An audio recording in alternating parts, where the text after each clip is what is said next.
우리 앞뒤에 있는 분한테 오늘 유난히 이뻐 보이시네요. 네. 이쁘다니까 진짜 좋아하시네요. 네, 오늘 하나님 말씀 제목은 하나님 앞에 살다입니다. 성도님들이 자꾸 저를 이상한 눈으로 보셔서 소명을 하고 시작하겠습니다. 어제 제가 고양시에 와서 처음으로 목욕탕을 갔는데 거기서 안경이 떨어지면서 다리가 부러져서 그래서 안경을 전에 걸 쓰게 됐는데, 혹시 제가 설교를 읽다가 이 밑에 게 조금 잘 안 보이거든요. 흐려갖고. 그래서 말을 더듬었더라도 좀 이해해 주시고, 갑자기 설교를 못 하셨나 보다 이렇게 오해하지 않길 바랍니다. 네, 오늘 본문은 1절을 보면은 다음과 같이 시작합니다. 우리 1절 말씀 함께 읽겠습니다. 시작. 하나님 앞과 살아있는 자와 죽은 자를 심판하실 그리스도 예수 앞에서 그가 나타나실 것과 그의 나라를 두고 엄히 명하노니. 아멘. 하나님 말씀에서 엄히 명한다라는 것은 그냥 명령만으로도 참으로 무거운 건데, 엄히 명한다는 것은 정말 마음판에 새기라는 그런 의미로 다가옵니다. 바울은 사람들의 기대나 눈길에 맞추며 살지 않았습니다.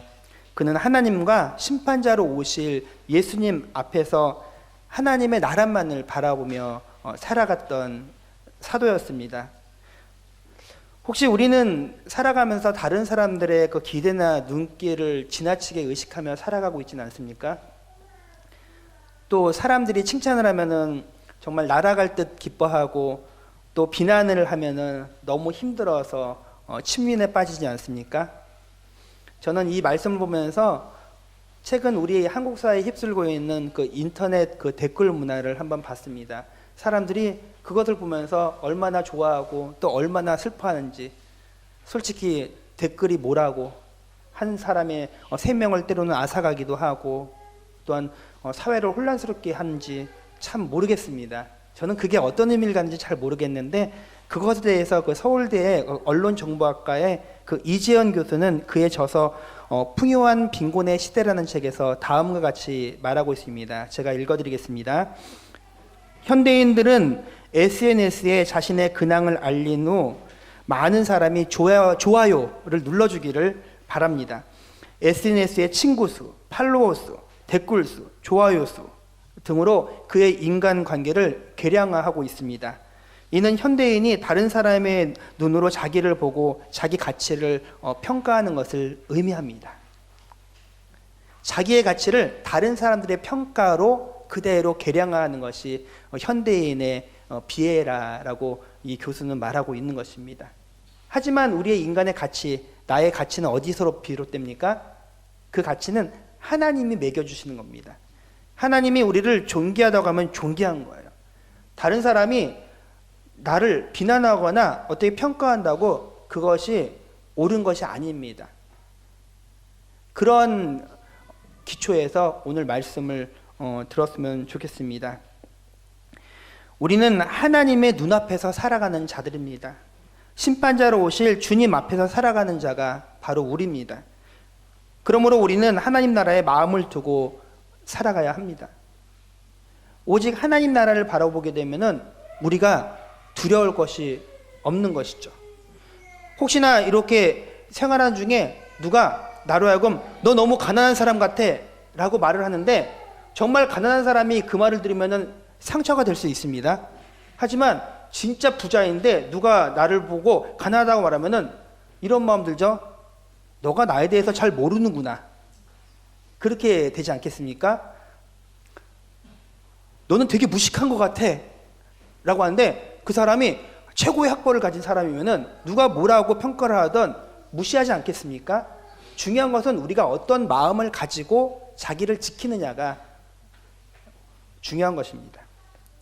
아모스 선지자는 아모스 8장 11절에서 다음과 같이 예언했습니다. 우리 화면 보면서 함께 읽겠습니다. 시작. 주 여호와의 말씀이니라. 보라, 날이 이를지라.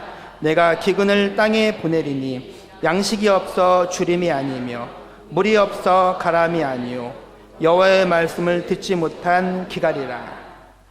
아멘. 하나님의 말씀을 듣지 못하는 그 기근이 사람들을 괴롭힐 것이라고 아모스 선지자는 말씀하고 있습니다.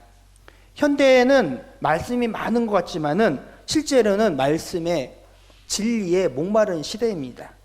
하나님의 말씀이 온전히 전해지지 않고 왜곡되어 전해지고 있는 것이 현실입니다. 참된 말씀이 경청되지 않는 것이 안타까울 뿐입니다. 그럼에도 불구하고 말씀은 계속 선포되어야 합니다. 메시지 성경 디모데후서 4장 2절 우리 함께 읽도록 하겠습니다. 시작. 그대는 메시지를 힘차게 선포하십시오. 마음을 놓지 마십시오. 그대의 사람들을 훈계하고 설득하십시오. 절대로 멈추지 마십시오. 그 일을 단순하게 지속하십시오. 아멘. 무슨 말이냐면은 현대에 설교가 많고 말씀이 많다고 해서 진정 하나님의 그 진리가 풍성한 것이 아닙니다. 그러므로 어떻게 되냐면은 진리를 아는 사람들이 지속적으로 그 메시지를 전해야 합니다. 만약에 우리의 자녀들이 삶을 살아갈 때 잘못된 길을 갈 때 한 번, 두 번 말했는데 이 자녀가 말을 듣지 않는다고 해서 부모들이 그 말을 멈추십니까? 그렇지 않죠. 그럴 수 없죠. 자녀가 올바른 길로 올 때까지 우리는 쉬지 않고 끊임없이 흔히 아이들이 말하는 그 잔소리를 멈추지 아니할 것입니다. 그와 같습니다. 하나님은 우리에게 끊임없이 지금도 말씀하십니다. 우리 한샘교회 강단에서도요, 일주일에 10번의 설교가 강단에서 흘러나갑니다. 하나님이 우리에게 지속적으로 멈추지 않고 말씀하시는 거죠. 그런데 중요한 것은 진리의 말씀이 전해지는 것이 중요합니다. 그리고 성도들은 진리의 말씀을 아멘으로 화답하면서 그 말씀을 듣는 것이 중요합니다. 그래야지 우리가 이 세상에 지지 아니하고 우리의 마음을 말씀 가운데 붙들려서 살 수 있게 되는 것입니다. 하지만 사람들은 달콤한 말, 자기 욕망을 거스르지 않는 말을 좋아합니다. 내가 듣기에 좋은 대로. 그러므로 진리의 말씀을 때로는 불편하게 생각할 수 있습니다. 근데 이것은 어느 시대나 마찬가지였습니다. 과거나 현재나 미래에도 그럴 것입니다. 이에 대해서 예레미야 선지자는 예레미야 23장 33절에서 이렇게 말하고 있습니다. 우리 함께 읽겠습니다. 시작. 여호와의 엄중한 말씀이 무엇인가 묻거든 너는 그들에게 대답하기를 엄중한 말씀이 무엇이냐 묻느냐. 여호와의 말씀에 내가 너희를 버리리라 하셨고. 아멘. 한 번 더 강조하는 것은 하나님의 말씀, 엄중한 말씀이 너희에게 선포되었다라는 겁니다. 하나님의 말씀이 그냥 주어진 것이 아니라 엄히 힘을 주어서 선지자가 말하고 있습니다. 그리고 이 말씀을 듣지 않는 자들은 하나님께 버림받는다고 합니다. 당장 이스라엘 백성들은 말씀이신 예수님이 이 땅에 오실 때 그 예수 그리스도를 영접하지 않아서 버림받았습니다. 지난주에 말씀드린 것처럼 참 감람나무였던 이스라엘이 버림받아서 돌 감람나무인 우리가 접붙임 받아서 우리에게 구원이 임했습니다. 한쪽으로는 정말 기뻐해야 될지 아닐지 모르지만 우리가 기뻐할 수 있는 것은 그것이 거기서 멈추는 것이 아니라 우리가 구원받은 그 복음이 결국은 이스라엘에게 나아가야 된다는 것이죠. 우리의 마지막 사명은 이스라엘을 구원하는 것입니다. 그랬을 때 그 모든 복음이 완성되어서 하나님의 나라가 임할 것입니다. 우리에겐 소망이 여전히 있는 거죠. 말씀을 가볍게 여기는 것이 아니라 엄중하게 아주 무겁게 우리가 받아들이면서 살아갈 때 우리는 버림받는 것이 아니라 하나님께 축복받으며 하나님의 말씀 가운데 거하게 됩니다. 때로는 그 말씀이 우리의 욕망을 거스려 살 것을 요구할 수 있습니다. 하나님 저 이거 하고 싶은데요. 하나님 저 이거 먹고 싶은데요. 그렇게 할 때 그 말씀이 때로는 막을 수 있습니다. 그때 우리가 어떻게 반응하는지가 중요합니다. 평상시에는 우리의 신앙이 잘 드러나지 않습니다. 누구나 좋은 말 듣고 그리고 뜻대로 되게 될 때는요 다 믿음이 좋아 보이고 잘 사는 것 같죠. 하지만 우리 인생 가운데 위기가 오고 또한 어떤 유혹이 올 때 진정 그의 믿음이 증명되는 것입니다. 예전에 사역할 때 한 집사님 가정에 귀한 청년이 한 명 있었어요. 20대 초반, 한 21살로 기억하는데, 그 친구가 고등학교 동창들 4명하고 추석 그 연휴를 맞이해갖고 친구들하고 저기 그 뭐죠? 배 타는 거, 동강에, 예, 거기 그 뭐라고 불러요 그거? 예, 래프팅, 전문 용어라서 제가 몰랐는데, 예, 동강에 래프팅을 하러 갔는데 그 집사님의 아들이 급류에 휩쓸려갖고 죽게 되었어요. 온 교회가 슬퍼했습니다. 어찌할 바를 모르겠더라고요. 근데 제가 담당한 교구 집사님이셨고 권사님이셨어요. 바로 담임 목사님이 그 추석 때 강원도에 계셔갖고 현장으로 가서 그 병원에서 그 시신을 수습하는데 동참하고 교회는 같이 아파하고 슬퍼하며 기도하였습니다. 근데 거기서 멈추지 않았습니다. 너무너무 슬퍼했는데 그 집사님과 권사님이 아들의 그 시신을 수습해서 교회 주변에 있는 장례식장에서 장례를 치르고 하는데 주일날 성도들이 걱정을 했거든요. 이분들이 어떤 모습으로 교회에 올까라고 하는데 너무나 환한 얼굴을 가지고 가족들이 다 같이 그 형도 있었고 누나도 있었는데 4명의 가족, 남은 가족이 손을 잡고 예배당 현관을 딱 들어오는데 천사가 같더라고요. 성도들은 어떻게 위로할까, 무슨 말을 할까 정말 할 말이 없었던 거예요. 그래서 그분들이 오면 뭐라고 말하지 막 교육자들끼리도 고민을 했어요. 무슨 말로도 위로가 되지 않을 것 같아서 참 걱정을 많이 했는데 오히려 그분들이 감사합니다.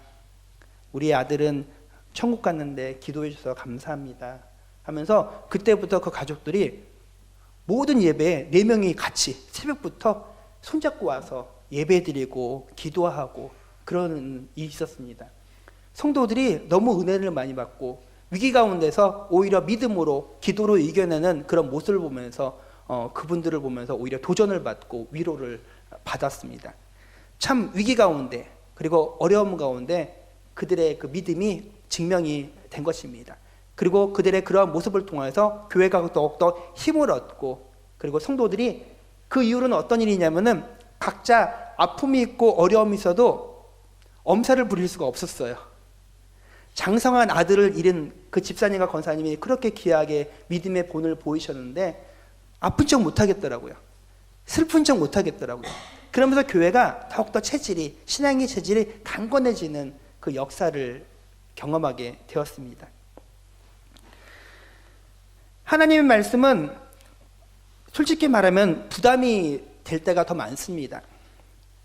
하나님의 말씀은 우리의 평온했던 일상을 때로는 막 뒤집기도 합니다. 나 좋을 대로 사는 것이 아니라 다른 사람을 섬기라고 말씀하고 있습니다.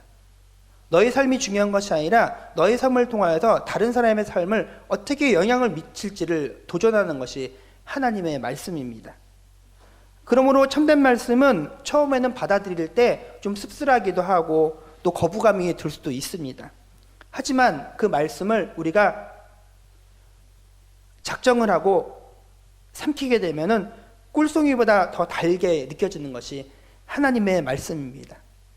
말씀대로 사는 것을 그 앞에서 현실 앞에서 우리가 두려워하고 떨 때에는 어찌할 바 모르지만은 막상 말씀에 순종하고 헌신하게 되면은 그 위의 삶은 세상이 줄 수 없는 참된 기쁨과 풍성함과 그 평안함을 누리게 합니다. 할렐루야. 그래서 우리가 그 말씀을 받고 그 말씀대로 사는 것입니다. 우리의 인간의 본성에는 잘 부합하지 않아요. 왜요? 우리는 죄인이기 때문에.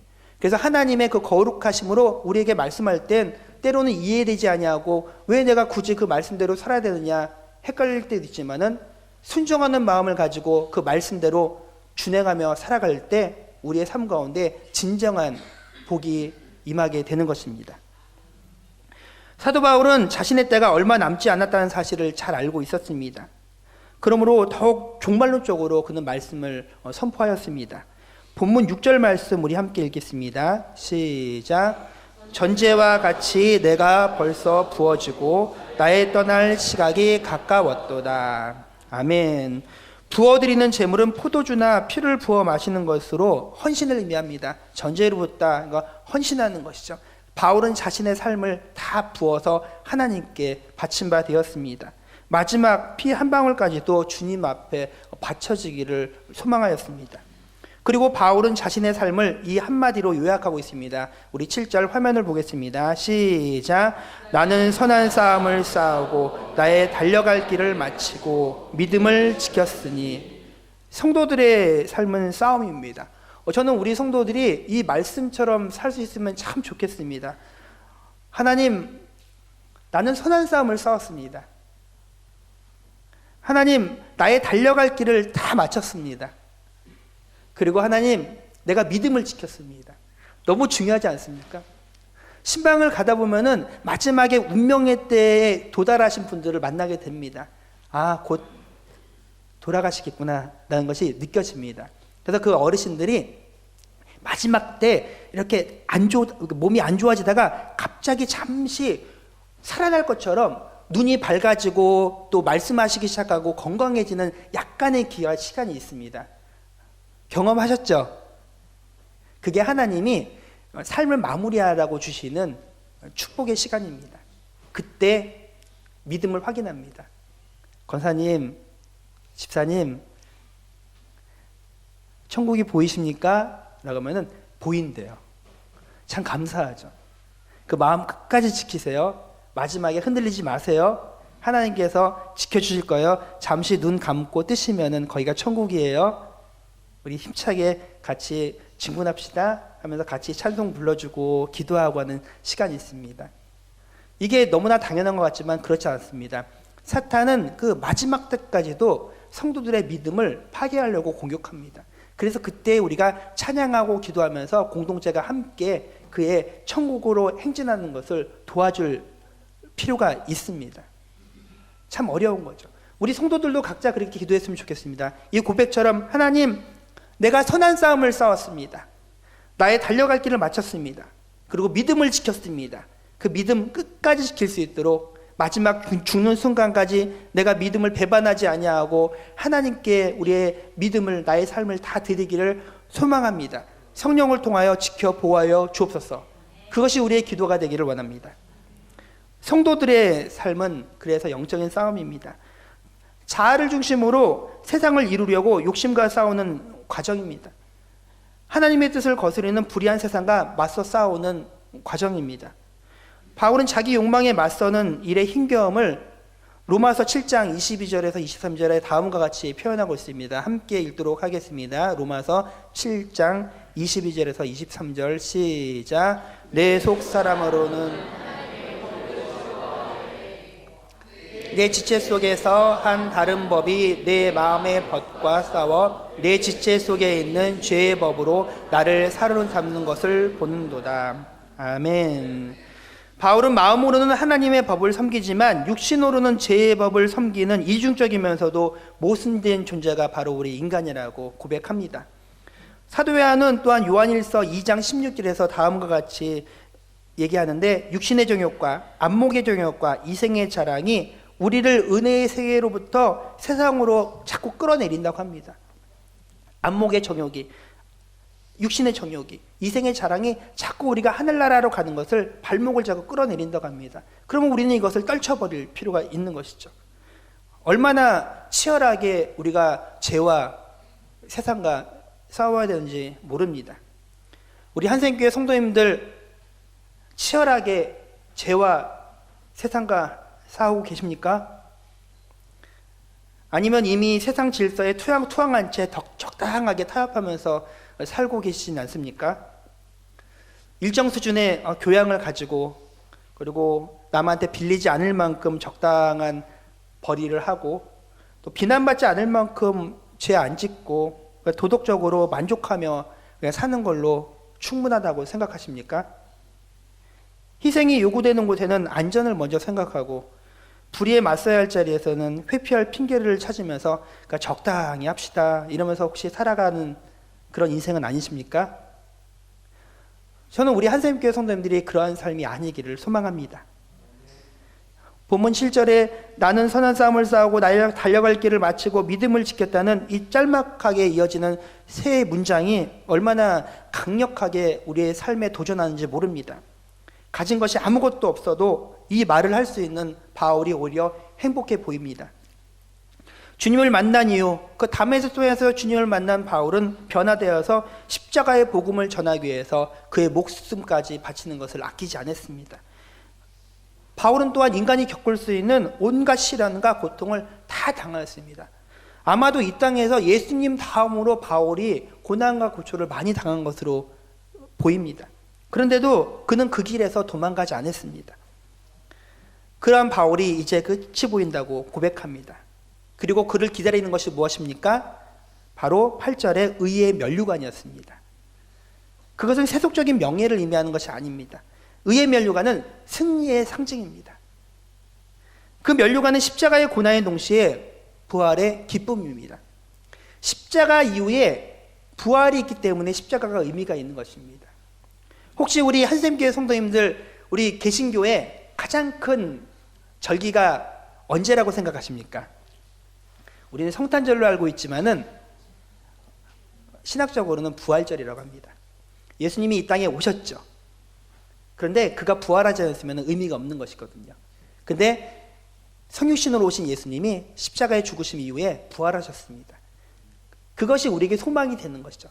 이 땅에서 우리가 힘겹게 살아가고 고난과 고초를 당할지라도 우리가 좌절하지 아니할 것은 결국은 우리는 부활함을 통하여서 참된 기쁨을 누리게 될 것이기 때문입니다. 그래서 악한 영들이 우리를 그렇게 괴롭히고 여러 가지 유혹으로 우리를 발목을 잡을지라도 우리가 떨쳐버리고 세상에 미련이 없을 수 있는 이유는 우리가 영생을 누리면서 저 천국의 삶을 사는 그런 기쁨이 있기 때문입니다.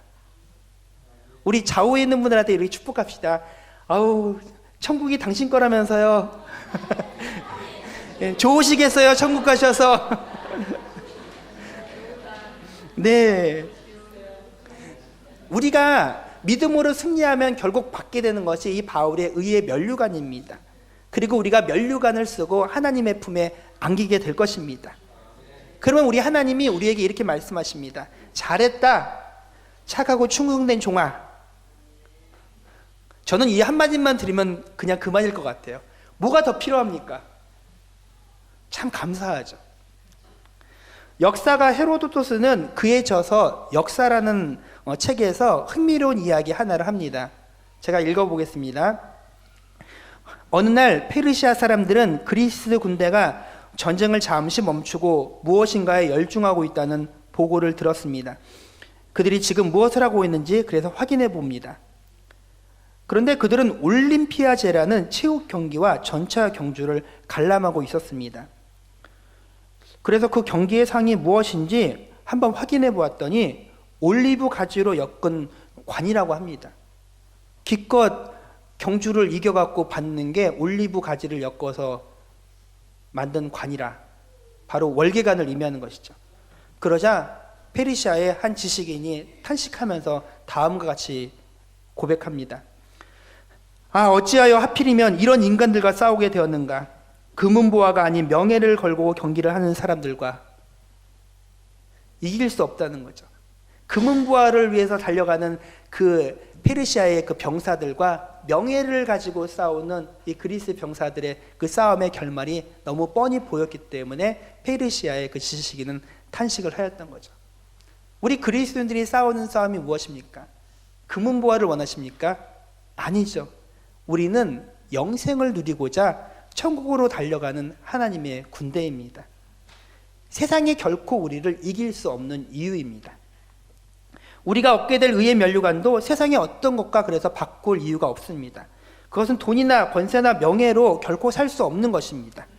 그 면류관은 십자가를 거친 후에 얻은 부활의 기쁨입니다. 하나님 안에서 누리는 영생입니다. 의의 면류관을 바라며 싸우는 우리를 그래서 세상은 두려워할 수밖에 없습니다. 혹시 하나님의 자녀이면서 세상이 두렵습니까? 내가 어떻게 살아가야 되나? 직장에서 내가 또 저들과 어떻게 대할까? 나에게 주어진 이 가정의 문제는 내가 어떻게 해결할까 하면서 많이 힘들어 하십니까? 결국 두려워하지 마십시오. 결국 우리의 마지막 때에는 승리하게 마련입니다. 승리는 이미 우리에게 주어진 거예요. 내가 애쓰고 힘준다고 해서 쟁취되어지는 승리가 아니라 이미 이긴 싸움입니다. 우리의 싸움은 내가 싸운 것이 아니라 우리 그리스도 예수가 십자가에서 이미 싸워서 승리한 것을 때가 되면 우리가 그것을 얻게 되는 것입니다. 할렐루야. 그것이 우리에게 소망입니다. 오늘날 세상은 우리가 하늘을 바라보지 못하고 땅만 보며 살아가게 만듭니다. 실용적인 지식은 늘어나고 있지만 오히려 그 인간의 어떤 삶에 대한 그 경외심은 점점 잃어가고 있는 것으로 보입니다. 시편 19편 1절에서 4절은 다음과 같이 말씀하고 있습니다. 우리 함께 읽도록 하겠습니다. 시작. 하늘이 하나님의 영광을 선포하고 나타내는 도다. 날은 날에게 말하고 밤은 밤에게 지식을 전하니 언어도 없고 말씀도 없으며 들리는 소리도 없으나 그의 소리가 온 땅에 통하고 그의 말씀이 세상 끝까지 이루도다. 하나님이 해를 위하여 하늘의 장막을 베푸셨도다. 아멘. 세상에 가득 찬 하나님의 숨결을 느끼지 못하는 이들에게 세상은 그냥 납작한 평면의 세계로 보입니다. 그들에게 평면의 삶을 살아가는 자들에게 삶의 깊이를 논하는 것은 불가능한 것이겠죠. 돈이 모든 가치를 과잉해서 대표하고 있는 이 시대는 비극적입니다. 그러므로 하나님의 음성이 들려지도록 해야 됩니다. 우리는 영적인 그 깊이를 아는 사람들이에요. 우리는 평면의 삶을 살아가는 것이 아니라 입체적인 삶을 살아가죠. 그 영적인 세계를 세상 사람들은 이해할 수 없습니다. 그 1차원, 2차원의 사람들이 어떻게 3차원, 4차원의 세계를 알 수 있겠습니까? 그들을 설득할 이유가 없습니다. 우리는 그런 영적인 세계를 그냥 살아가면 됩니다. 그러면 우리의 삶은 더욱더 깊고 풍성하게 살아가지게 됩니다. 사람들이 하나님의 신비에 눈을 뜨도록 그래서 우리는 도와야 합니다. 그들이 복음을 받아들이고 그리고 영적인 세계를 알 수 있도록 우리는 그들에게 말씀을 전파해야 됩니다. 지속적으로 그들에게 하나님의 말씀이 전해져야 합니다. 아름다운 사람으로 살아가는 일이 가능하다는 것을 정말 우리는 가치가 있고 삶의 경외심을 가지고 살아갈 이유가 있다는 것. 우리의 삶의 가치가 얼만큼이라고요? 우리는 예수님짜리입니다. 이런 책이 있어요. 예수님짜리. 얼마짜리야 하면은 우린 예수님짜리. 예수님의 그 목숨을 맞바꾸는 인생이라는 거 아닙니까? 저 대단한 사람입니다. 제 가치가 예수님과 맞바꾼 하나님의 아들과 맞바꾼 존귀한 자입니다. 그러므로 우리 성도들도 동일한 마음을 갖게 합니다. 난 대단한 사람이구나. 좋지 않습니까? 네, 한 나라의 왕자일지라도 그냥 떳떳하게 살아갈 텐데 우리는 하나님의 자녀고요. 우리는 우리의 친형님이 예수님이에요. 전 이 말씀 보면서 그런 생각했어요. 어린 시절에 골목에서 힘센 누군가 막 괴롭힐 때 제가 그런 말 했던 것 같아요. 너 우리 삼촌한테 이른다? 그럼 우리 삼촌이 딱 와갖고 어떻게 되는지 알아요? 애들한테 갑자기 다리를 막 찢어요. 좀 운동 좀 하신 분이었거든요. 그때 이 발이 머리 위로 올라가신 분이었어요. 앞차기를 하면 쫙 뻗으니까 애들이 다 도망갔어요. 얼마나 떳떳했는지 모릅니다. 당당했고요. 그 다음부터 큰 소리 치고 다니는 거예요. 그 이후로 저를 건드린 사람이 없었고, 부끄러운 말이지만은 그때부터 제가 골목대장이 되었습니다. 사람도 뭔가 믿는 구석이 있으면 그렇게 큰 소리 치고 그리고 힘을 주게 마련입니다. 그런데 우리의 대장 대신 예수님이 우리의 삶을 책임져 주십니다. 우리가 두려울 것이 무엇이 있겠습니까? 우리는 하나님 앞에서 그냥 살아가면 되는 것입니다. 우리에게는 분주함 속에서 자신의 모습을 돌아보는 시간이 필요합니다. 아, 내가 어떠한 존재인가? 일종의 인생의 숨구멍 같은 그 시간이나 그런 공간이 각자에게 있었으면 좋겠습니다. 소박하지만 이런 시간을 누릴 때 우리는 분주함에서 벗어날 수 있습니다. 누군가에게 마음을 놓고 자신의 것들을 다 드러내어도 걱정되지 않는 그런 친구가 있다면 참 행복하겠죠. 네, 또 너무 분주한 가운데 어지러운 세상 가운데 내가 어느 한 공간에서 조용히 기도할 때 주께서 주는 그 평안함을 누리면은 그거로 만족하지 않으시겠습니까? 그런 시간을 통하여서 자신을 한번 돌아보면서 내가 어떠한 존재인지, 내가 얼마나 귀하고 존귀한지, 우리 주님이 나를 위해서 왜 십자가에 못 박혀 죽으셨는지, 또 내가 이 땅의 삶은 이러할지라도 결국 마지막 삶을 마감할 때는 천국에서 의의 면류관을 쓰고 영생을 누린다는 그런 마음을 갖는다면 세상 살만하지 않겠습니까? 무정한 세상에 지쳐서 스스로를 그냥 거칠게 방치해서는 안 됩니다. 나는 원래 그렇게 살았어. 아니 삶이 다 그런 거지 라고 하면서 자기를 너무 거칠게 다루지 마십시오. 자신이 얼마나 존귀하고 아름다운지를 우리는 삶을 통하여서 세상 사람들에게 증명할 사명이 있습니다. 예수님처럼 온유하고 겸손한 마음이 아니고서는 세상의 불의와 싸워 이길 수 없습니다. 세상이 악하게 다가온다고 해서 우리가 같이 악하게 공격할 이유가 없습니다. 오히려 선으로 악을 이겨야 합니다. 온유한 마음으로, 겸손한 마음으로 우리 주님은 공생의 가운데서 수많은 대적들을 싸워서 이기셨습니다. 그러므로 우리는 때를 얻든지 못 얻든지 사도 바울처럼 예수님처럼 하나님의 말씀을 전파하고 피차 서로 권면하면서 하나님의 나라를 바라볼 수 있도록 격려해야 합니다. 지금 삶 가운데 어려움을 겪는 우리 교우가 있다고 하면 그들에게 바로 하나님을 바라볼 수 있도록 권면하십시오. 목회자로서 성도들이 어려움을 겪으면 제가 할 수 있는 결국 마지막은 무엇이냐면 하나님께 기도하십시오. 기도의 자리로 나오십시오. 할 수 있는 것이 저의 최선임을 고백합니다. 그런데 그것이 근본적인 우리의 해결점이고 결국 우리에게 힘을 주시고 위로를 주시는 분은 하나님이심을 알았을 때 이 세상은 살만한 것입니다. 주님은 우리와 더불어 아름다운 세상을 열어가길 원하십니다. 각자 주어진 자리에서 하나님이 부르신 그 소명을 이루면서 살아갈 때 우리는 하나님 앞에서 살아가게 됩니다. 그러한 하나님 앞에서 살아가는 우리 한샘교회 성도들 되기를 주님의 이름으로 축원합니다.